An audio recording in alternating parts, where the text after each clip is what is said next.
నేను మీ మేరు రాజేష్. ఇక తెలంగాణ ప్రజలారా జూబ్లీహిల్స్ ఎన్నికలు ఏమో కానీ ఆడ ఇరు పార్టీల మధ్యనైతే ప్రచారం మాటల యుద్ధం అయితే సాగుతుంది.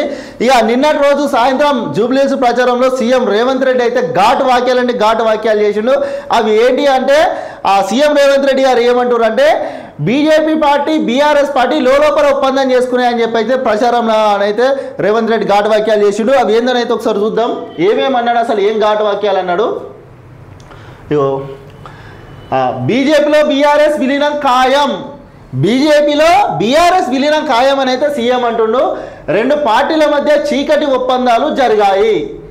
సీఎం రేవంత్ రెడ్డి అంటున్న మాట ఏంటంటే రెండు పార్టీల మధ్య బీజేపీ పార్టీ బీఆర్ఎస్ పార్టీల మధ్య చీకటి ఒప్పందాలు జరిగాయి అనేది చెప్తుండు.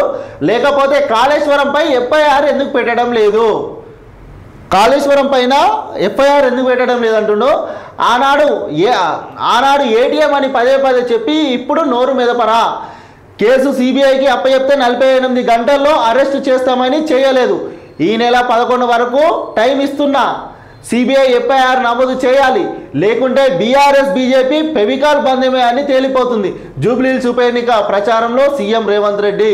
ఇక జూబ్లీహిల్స్ ఉప ఎన్నిక ప్రచారంలో సీఎం రేవంత్ రెడ్డి అయితే ఘాటు వాక్యాలు అయితే వేసిండు. ఎంత అంటే ఇక బీజేపీ కాళేశ్వరం పైన ఎఫ్ఐఆర్ ఎందుకు చేయడం లేదు, ఆ రోజు సిబిఐకి కేసు అప్పచెప్తే 48 గంటల్లో అరెస్ట్ చేస్తామని చేయలేదని చెప్పి రేవంత్ రెడ్డి అయితే ఘాటు వాక్యాలు చేస్తున్నారు. రైటే కదా, సిబిఐకి అప్పచెప్తే మరి ఎంక్వైరీ చేసి మీరు అరెస్ట్ చేయాలి కదా, ఎందుకోసం చేయాలి మరి. రేవంత్ రెడ్డి ఇంకేమంటున్నా అంటే ఈ నెల 11 వరకు టైం ఇస్తున్నా, ఈ నెల 11 డేట్ వరకు టైం ఇస్తున్నా, సిబిఐ ఎఫ్ఐఆర్ నమోదు చేయాలని చెప్తుండు. లేకపోతే BRS party BJP party Fevicol బంధం అని తేలిపోతుందని చెప్పి అయితే సీఎం రేవంత్ రెడ్డి జూబ్లీహిల్స్ ప్రచారంలో అయితే చెప్తుండు.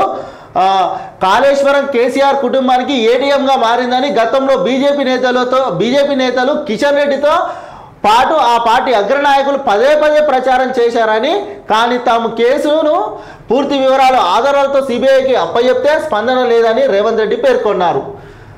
గతంలో పదే ఆనాడు ఏటీఎం అని పదే చెప్పిన మాటలు కిషన్ రెడ్డి గారిన ఇప్పుడు మేము ఆ కేసుకు సంబంధించి సిబిఐకి అప్పచెప్తే ఇంతవరకు దానిపైన చర్యలే తీసుకుంటలేరు, ఎందుకోసం తీసుకుంటలేరు మీరు అని చెప్పి రేవంత్ రెడ్డి అయితే గట్టి విమర్శలు అయితే చేసిండు. ఈ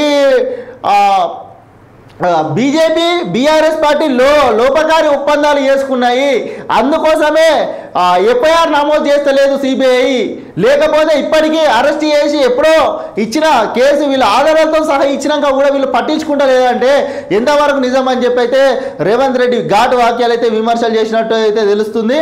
ఈ నెల 11 వరకు మీకు టైం ఇస్తున్నా, ఎఫ్ఐఆర్ వేయాలి, ఒకవేళ మీరు ఎఫ్ఐఆర్ వేయకపోతే BJP party BRS party Fevicol బంధం, ఇక మీరు లోపల ఒప్పందం చేసుకున్నట్టు ఫెవికాల్ బంధం అని అయితే ప్రజలకు తెలిసిపోతుంది అని చెప్పి అయితే రేవంత్ రెడ్డి అయితే అంటున్నాడు. ఇక మరి ఈ 11 డేట్ వరకు మరి ఆ కాళేశ్వరంకి సంబంధించింది రేవంత్ రెడ్డి చెప్పినట్టు మరి ఏమన్నా చర్యలు తీసుకుంటారా లేకపోతే తీసుకోరా, మరి ఇది ఎంతవరకు పోతుంది, ఎప్పుడో అసలు చర్యలు తీసుకోవాలి, ఇప్పటికీ బాధ్యులైన పైన కఠిన చర్యలు తీసుకోవాల్సి ఉండే సిబిఐ, మరి ఎందుకోసం తీసుకుంటలేదు. రేవంత్ రెడ్డి అంటున్నట్టు ఈ లోపగారు ఒప్పందమేనా, మరి లేకపోతే ముగ్గురు పార్టీలు అందరు కలిసి ఇంకేమన్నా చేస్తుర్రా, మరి ఈ రానున్న రోజులు అయితే చూద్దాం మరి ఇది ఏం జరుగుతుంది, ఈ సిబిఐ కేసు అప్పచెప్పింది ఎంతవరకు పోతుంది, మరి ఏం జరుగుతుంది అయితే చూద్దాం.